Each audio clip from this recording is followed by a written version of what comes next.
So here we're looking at the start of a battle, really, so the preparation for the battle itself.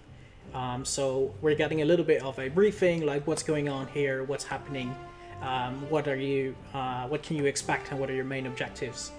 And that will help you get an idea of what the battle is about. Then you get more details about the forces present, the relative size of your force compared to that of your enemy, whether or not there is off-map artillery support or airstrikes.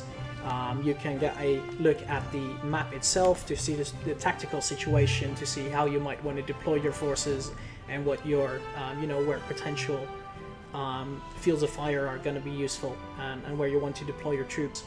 And once you've got an idea of that, you can start deploying your troops or selecting your troops. And the first thing I'm doing here is getting rid of all my troops, because I'm going to use this opportunity to get a force from scratch. And I'm going to set up a fairly standard platoon. So we are going to be selecting a platoon HQ and some additional units with there. You can see the force list to the right. So these are all the troops I can select. And if I hover over them, I get a little bit more information. You see I'm choosing a platoon HQ with different BAR units and rifle squads. The rifle squads are the rifle grenades, which are quite useful actually. And the BAR units obviously bring a BAR, which is great for laying down suppressive fire or going on the offensive. So on top of that, I got a couple of slots left to pick my force, so I'm picking up an MG, which is again great for having that suppression.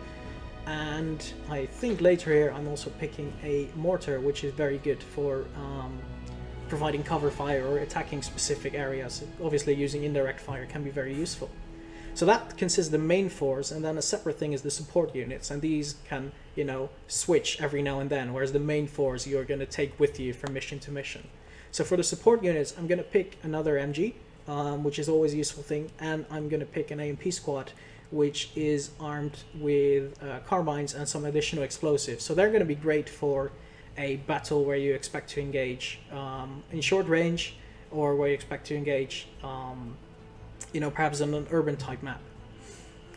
So next I'm gonna customize some of my units with additional equipment. I'm giving a radio here to a mortar squad and an additional BAR to my MG, and they're going to provide additional firepower for the MG, and for the mortar squad they're going to make sure that the mortar is always going to be in contact with HQ, so you never get the out of command penalty.